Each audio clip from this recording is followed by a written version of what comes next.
Hello beautiful souls, welcome back to Suyam covers. कैसे हैं आप सब? आई होप आप सब बहुत अच्छे हों। तो चलिए बहुत सारी पॉजिटिव एनर्जी के साथ आज की वीडियो को स्टार्ट करते हैं। आज की वीडियो में मैं आपसे एक बहुत ही इम्पोर्टेंट टॉपिक पर बात करने वाली हूँ। अगर आपको लगता है कि मैं इनफ नहीं हूँ, मैं कुछ भी कर लूँ, लोग मुझे अप्रिशिएट नहीं करते हैं, मुझे हमेशा वैलिडेशन चाहिए होती है, मुझे रिजेक्शन का बहुत डर लगता है, मैं मैनिफेस्टेशन करती हूँ लेकिन रिजल्ट्स स्टेबल नहीं रहते। तो हो सकता है प्रॉब्लम आपकी मैनिफेस्टेशन टेक्निक में नहीं है। प्रॉब्लम कभी कभी हमारे सेल्फ कॉन्सेप्ट में होता है, और उस सेल्फ कॉन्सेप्ट की जड़ शायद आपके चाइल्डहुड में है। अगर आप ऐसे इन्वायरमेंट में ग्रो हुए हो जहाँ क्रिटिसिज्म मिला है, कंपैरिजन हुआ किया गया है, इमोशनली आपको नेग्लेक्ट किया गया हो, या आपकी फीलिंग्स को इग्नोर किया गया है, बहुत बार ऐसा होता है। बहुत सारे ऐसे लोग हैं अभी जो अपने चाइल्डहुड में ऐसी चीजों को फेस किए हुए रहते हैं। तो वो चीज कहीं ना कहीं आपके अंदर स्टोर्ड रहता है, और वही चीज आपके रियलिटी में फिर रिफ्लेक्ट होता है। वो डर, वो ट्रॉमा जो आप बचपन में झेलते हो, जो क्रिटिसिज्म आप फेस करते हो, आपको जो कंपेयर किया जाता है, और आपको आपके वर्थ को कम समझा जाता है, आपको ये बताया जाता है कि तुम वीक हो, उस चीज का रिजल्ट हमें बाद में अपने लाइफ में फेस करना पड़ता है। और ऐसा बहुत सारे लोगों के साथ हुआ है। बहुत सारे लोग हैं जो उस चाइल्डहुड ट्रॉमा से सफर कर रहे हैं, वो चीज अभी भी अपने अंदर स्टोर करके आगे तो बढ़ चुके हैं, बड़े हो चुके हैं, बट उस चीज का रिजल्ट अभी भी लाइफ में दिख रहा है। उस चाइल्डहुड ट्रॉमा का इफेक्ट मैनिफेस्टेशन पे भी पड़ रहा है। मैनिफेस्टेशन जर्नी में रेजिस्टेंस क्रिएट हो रहा है, डाउट आ रहा है, आपको अपने पोटेंशियल पे डाउट हो रहा है, आप खुद को वर्दी नहीं समझ रहे हो, आपको लग रहा है आपसे नहीं हो पाएगा। वो उस चीज को आज समझेंगे हम। आज के वीडियो में मैं आपको बताऊंगी कि बचपन में जो क्रिटिसिज्म, जो कंपेयर, और जो भी आपने सहा है, उस चीज का सेल्फ कॉन्सेप्ट पे क्या असर पड़ा है। वैसी पेरेंटिंग कैसे सेल्फ कॉन्सेप्ट को अफेक्ट करती है, चाइल्डहुड ट्रॉमा सबकॉन्शियस बिलीफ कैसे बनाता है, और हीलिंग का एक्चुअल प्रोसेस क्या है, और कैसे आप अपनी आइडेंटिटी को कंप्लीटली रीराइट कर सकते हैं। तो इस चीज को समझने के लिए सबसे पहले ये समझना होगा कि सेल्फ कॉन्सेप्ट क्या होता है। सेल्फ कॉन्सेप्ट का मतलब है मैं अपने बारे में क्या सच मानता हूँ, मानती हूँ। आप अपने बारे में क्या बिलीव करते हो, मैं लवेबल हूँ या नहीं, मैं वर्दी हूँ या नहीं, मैं इम्पोर्टेंट हूँ या नहीं, मैं डिजर्व करती हूँ, करता हूँ या नहीं। यही सेल्फ कॉन्सेप्ट है। मैनिफेस्टेशन में हम कहते हैं लाइफ आपको वही रिफ्लेक्ट करती है जो आप अपने बारे में बिलीव करते हो। अगर अंदर बिलीफ है मैं इम्पोर्टेंट नहीं हूँ, तो बाहर लोग इग्नोर करेंगे। अगर बिलीफ है कि मुझे प्यार के लिए स्ट्रगल करना पड़ता है, तो रिलेशनशिप्स में स्ट्रगल दिखेगा। अगर बिलीफ है मुझे प्रूव करना पड़ता है, तो लाइफ में कांस्टेंट प्रेशर दिखेगा। और ये बिलीफ अक्सर चाइल्डहुड में ही बन जाते हैं। कैसे? अब समझते हैं कैसे।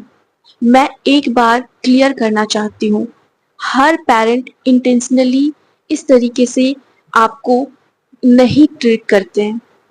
मुझे पता है कि जब बचपन में पेरेंट्स हमें डांटते हैं, कंपेयर करते हैं, क्रिटिसाइज करते हैं, तो हमें बुरा लगता है। और अभी जब हमें ये पता चल रहा है कि उस चीज का इफेक्ट इतना कुछ हो रहा है, हम डरे हुए हैं, या तो फिर हमारे अंदर वो वर्दीनेस फील नहीं हो रहा है, और हम खुद को स्ट्रांग फील नहीं कर पा रहे हैं।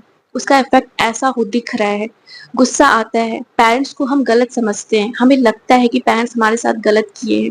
पेरेंट्स हमेशा हमें कंपेयर करते हैं दूसरे बच्चों के साथ, हमेशा क्रिटिसाइज करते हैं कि तुमसे कुछ नहीं हो रहा है, तुम्हारा रिजल्ट अच्छा क्यों नहीं आ रहा है, तुम अच्छे से परफॉर्म क्यों नहीं कर रहे हो, तुम वीक स्टूडेंट हो। हमारा नाक कटवा दोगे। इस तरीके का स्टेटमेंट बहुत बड़ा इफेक्ट करता है और उसकी वजह से आपको पेन हो रहा है, मुझे पता है आपको बुरा लगता है, लेकिन सबसे पहले ये समझना जरूरी है कि ये इंटेंशनली वो नहीं करते हैं। कई बार उन्होंने भी वही सीखा होता है जो उन्हें मिला होता है। हो सकता है वो खुद भी उसी चीज को सीखे हैं, वो अपनी सोसाइटी से, वो अपने इन्वायरमेंट से, अपने पेरेंट्स से यही सीखे हैं। उन्हें ऐसा ही लगता है कि बच्चों को ऐसे ही ठीक किया जा सकता है। उन्हें ऐसा लगता है, उनके अंदर एक इनसिक्योरिटी है कि अगर वो आपको नहीं डांटेंगे तो आप बिगड़ जाओगी, इसलिए वो आपके साथ स्ट्रिक्ट रहते हैं। उन्हें लगता है कि अगर वो कंपेयर करेंगे तो आप अच्छा परफॉर्म करोगे।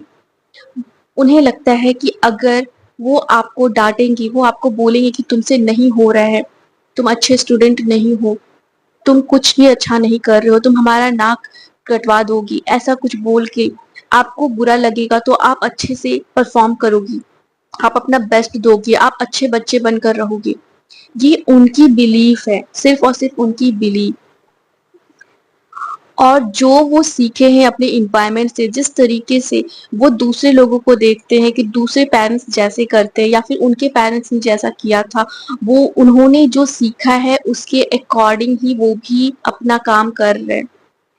वो वही कर रहे हैं जो उन्हें पता है, जो उन्होंने सीखा है, जो उन्होंने देखा है, और उसी के अकॉर्डिंग वो अपना काम कर रहे हैं। उन्हें वही सही लगता है, उन्हें वही मेथड सही लगता है।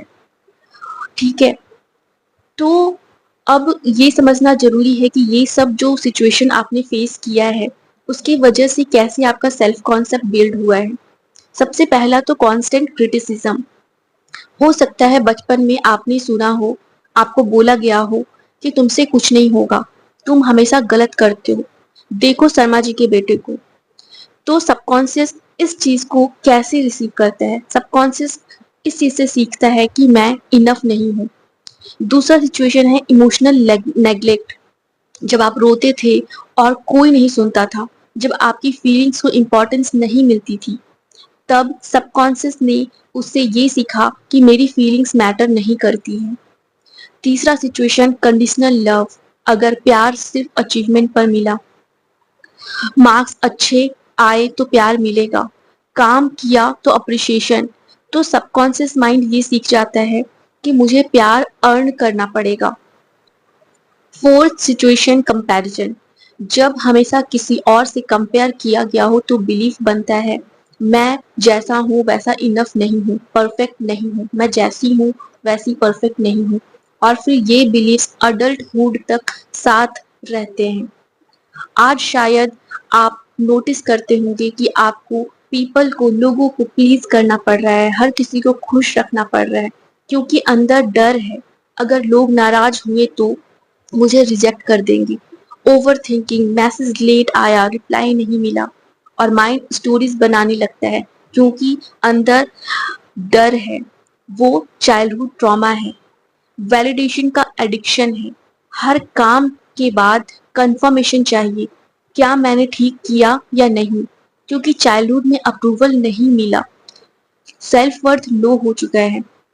अच्छी चीजें मिलने पर भी लगता है मैं डिजर्व नहीं करती, नहीं करता।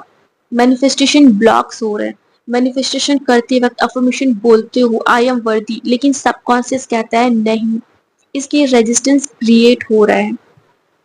अब प्रॉब्लम तो आपको समझ में आ गया है कि मैनिफेस्टेशन ब्लॉक क्यों हो रहा है, आपके सेल्फ कॉन्सेप्ट से। और वो सेल्फ कॉन्सेप्ट कहाँ से बना है, चाइल्डहुड ट्रॉमा से, चाइल्डहुड में जो भी आपने एक्सपीरियंस किया है वहां से। अब इसे हील कैसे किया जाए? हीलिंग का पहला स्टेप है अवेयरनेस। प्रॉब्लम को आइडेंटिफाई करो, खुद से पूछो मेरा सबसे पेनफुल बिलीफ क्या है। मैं इनफ नहीं हूँ, ये मैं लवेबल नहीं हूँ, या फिर ये, या तो ये कि मैं इंपॉर्टेंट नहीं हूँ, या फिर ये कि मैं सेफ नहीं हूँ। जितना क्लियरली बिलीफ आइडेंटिफाई होगा उतनी अच्छे से और इजी तरीके से हीलिंग होगी। आइडेंटिफाई करने के बाद करना है इनर चाइल्ड हीलिंग। आपके अंदर आज भी एक इनर चाइल्ड है, एक छोटा सा बच्चा है जो प्यार चाहता है, एक्सेप्टेंस चाहता है, सेफ्टी चाहता है, हीलिंग का मतलब पेरेंट्स को ब्लेम करना नहीं है। हीलिंग का मतलब है आज से पहले आपकी अंदर की इनर चाइल्ड को, उस छोटे से बच्चे को जो प्यार नहीं मिला है, वो आप खुद को देना शुरू करोगी। खुद से डेली बोलोगी, मैं तुम्हें सुन पा रही हूँ, देख पा रही हूँ, मैं तुम्हें समझ पा रही हूँ, मैं तुम्हारे लिए खड़ी हूँ, तुम मेरे लिए मैटर करते हो, तुम सबसे ज्यादा स्पेशल हो, तुम्हारा खुश रहना ज्यादा इंपॉर्टेंट है।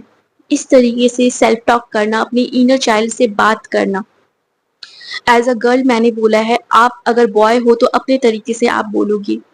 ये सिंपल लगता है लेकिन सबकॉन्शियस लेवल पर पावरफुली रीपेरेंटिंग होता है। उसके बाद सेल्फ कॉन्सेप्ट रिबिल्ड करना है। जो आपका सेल्फ कॉन्सेप्ट बन गया है कि मैं इनफ नहीं हूँ, मुझसे नहीं हो पा रहा है, शायद मुझे और अच्छा बनने की जरूरत है, शायद मुझे और परफेक्ट बनने की जरूरत है, तो फिर उन सेल्फ कॉन्सेप्ट को अब रीबिल्ड करना है। रीबिल्ड करने के लिए सबसे पहले अपने पुराने बिलीफ्स को आइडेंटिफाई करो, उन्हें चैलेंज करो। जैसे कि पुराना बिलीफ अगर है कि मैं इनफ नहीं हूँ, तो खुद से क्वेश्चन पूछो, क्या ये यूनिवर्सल ट्रूथ है? क्या ये सच में सच है? नहीं, ये सिर्फ चाइल्डहुड प्रोग्रामिंग है। उसके बाद नया बिलीफ चूज करो, जैसे कि मैं इनफ हूँ, मैं वैल्यूबल हूँ, मैं लव डिजर्व करती हूँ, मैं सक्सेस डिजर्व करती हूँ, मैं हर वो चीज डिजर्व करती हूँ जो मैं चाहती हूँ पाना, जो मैं चाहता हूँ पाना। और इस नए बिलीफ से रिलेटेड अफर्मेशंस को डेली रिपीट करो। Consistency is the key. Identity एक दिन में नहीं बनती है, एक दिन में चेंज नहीं होती है, डेली बनाना पड़ता है, डेली वर्क करना पड़ता है। तो डेली रिपीट करो। आप हीलिंग अफर्मेशंस भी कर सकते हो। आंखों को बंद करके इन अफर्मेशंस को फील करो। I am worthy exactly as I am. I do not need to earn love. My feelings matters. मेरी फीलिंग्स मैटर करती है। मैं जैसी भी हूँ वर्दी हूँ, मैं जैसा भी हूँ मैं वर्दी हूँ। मेरी वॉइस मैटर करती है, मेरी आवाज मैटर करती है, मेरा बोलना मैटर करता है। मैं खुद के साथ सेफ हूँ। I am safe to be my self. I release old childhood wounds. बचपन में जो भी पेन मुझे मिला है, मैं उसे रिलीज करती हूँ, करता हूँ। मैं इनफ हूँ, I am enough, I am valuable, I deserve healthy love, I deserve respect, I choose my self. मैं खुद को चूज करती हूँ, करता हूँ। मैं रिस्पेक्ट, हेल्दी लव डिजर्व करती हूँ, करता हूँ। मैं अपनी new reality, new story create कर रही हूँ, कर रहा हूँ। मैं अब अपने पास्ट के बेसिस पे खुद को डिफाइन नहीं करूंगी, नहीं करूंगा। मैं अब डीपली प्यार फील कर पाती हूँ, सपोर्टेड फील कर पाती हूँ। हर एक दिन मैं नेचुरली हील हो रही हूँ, हो रहा हूँ। इस तरीके का हीलिंग अफर्मेशंस बोलो। आज से खुद के साथ वैसे बात करना शुरू करो जैसे एक लविंग पेरेंट अपने बच्चों से करता है। खुद से कहो, मैं तुम्हें देख रही हूँ, मैं तुम्हारी बात सुन रही हूँ, मैं इम्पोर्टेंट हूँ। तो आज की वीडियो में मैंने शॉर्ट में आपको समझा दिया है कि अपने चाइल्डहुड ट्रॉमा को आप कैसे हील कर सकते हो। बचपन में जो आपने सीखा है, जो आपने सुना है, जो आपने फेस किया है, जो आपने एक्सपीरियंस किया है, वो क्रिटिसिज्म, वो कंपैरिजन, और उसकी बेसिस पे आपका जो सेल्फ कॉन्सेप्ट बिल्ड हो गया है, जिसकी वजह से आज मैनिफेस्टेशन में रेजिस्टेंस क्रिएट हो रहा है, या तो फिर नॉर्मली भी लाइफ जीना मुश्किल सा लग रहा है, लाइफ से प्यार नहीं कर पा रहे हो, खुद से प्यार नहीं कर पा रहे हो, तो उसे कैसे ठीक करना है। फिर भी अगर आपको लगता है कि और डिटेल में वीडियो में बनाओ, तो आप सब जरूर कमेंट करना। अगर 10 से ज्यादा कमेंट्स आए कि डिटेल में वीडियो चाहिए, तो मैं डेफिनेटली अच्छी सी वीडियो डिटेल में बनाकर पोस्ट कर दूंगी। आज के लिए इतना ही। आई होप आपको इस वीडियो में बहुत कुछ समझने को मिला होगा। और एक बहुत इंपॉर्टेंट बात, हो सकता है कि आप इन चीजों के अलावा और भी बहुत कुछ फेस किए हो अपने बचपन में। मैं हर किसी के बारे में नहीं जानती। जो आकर मुझसे शेयर करते हैं, जो पर्सनल सेशन लेते हैं, मैं उनके बारे में जानती हूँ, तो डिटेल से उन्हें गाइड कर देती हूँ। लेकिन एक जनरल अपने से सोचकर और रिक्वेस्ट जो आई थी उसके अकॉर्डिंग मैं ये वीडियो बनाई हूँ और ट्राई की हूँ कि आप सबकी हेल्प हो पाए इस वीडियो से। बस इतना बोलूंगी कि एक बात याद रखना, आपके साथ जो भी हुआ है, जो कुछ भी हुआ है, उसने आपको इम्पैक्ट किया हो सकता है, लेकिन वो आपकी आइडेंटिटी नहीं है। बचपन में जो कुछ भी हुआ उससे आपकी आइडेंटिटी डिफाइन नहीं होती है। आपका पास्ट आपकी स्टोरी का सिर्फ एक चैप्टर था, चैप्टर है, पूरी किताब नहीं। आज आपके पास चॉइस है, या तो आप उसी पुरानी स्टोरी को बार बार याद करके रिपीट करते रहो, पेरेंट्स को ब्लेम करो या जिन लोगों ने गलत किया है उन्हें ब्लेम करो, या तो फिर उसे डिलीट करके उस चैप्टर को हटाकर एंड करके एक नई आइडेंटिटी चूज करो। एक बात याद रखना, आप ब्रोकन नहीं हो, आप टूटे हुए नहीं हो, आपको रिपेयर करने की जरूरत नहीं है, आपको सिर्फ खुद को याद कराने की जरूरत है, रिमाइंड कराने की जरूरत है कि आप एक्चुअली में कौन कौन हो। और जब आप अपनी वर्थ को पहचान लोगे तो मैनिफेस्टेशन एफर्ट से नहीं, आइडेंटिटी से होने लगेगी। तो आपको खुद को सिर्फ रिमाइंड कराना है कि आप जो अभी खुद को फील कर रहे हो कि मेरे साथ कुछ अच्छा नहीं हो रहा है, मैनिफेस्टेशन काम नहीं कर रहा है, एसपी मेरे साथ अच्छा नहीं कर रहा है, एक्स ने गलत किया था, पेरेंट्स ने गलत किया था, टीचर्स ने गलत किया था, या किसी ने भी कुछ भी गलत किया था या गलत हो रहा है, ये आप नहीं हो। आप एक क्रिएटर हो। खुद को हमेशा याद दिलाते रहो कि आप एक क्रिएटर हो, मैं एक क्रिएटर हूँ। ठीक है। और थैंक यू सो मच मुझ पे इतना भरोसा करने के लिए, मुझे इतना प्यार देने के लिए, मेरे चैनल को इतना प्यार देने के लिए। Thank you so much. Lots of love, lots of blessings. मिलते हैं नेक्स्ट वीडियो में। Bye bye, take care, love you all the best.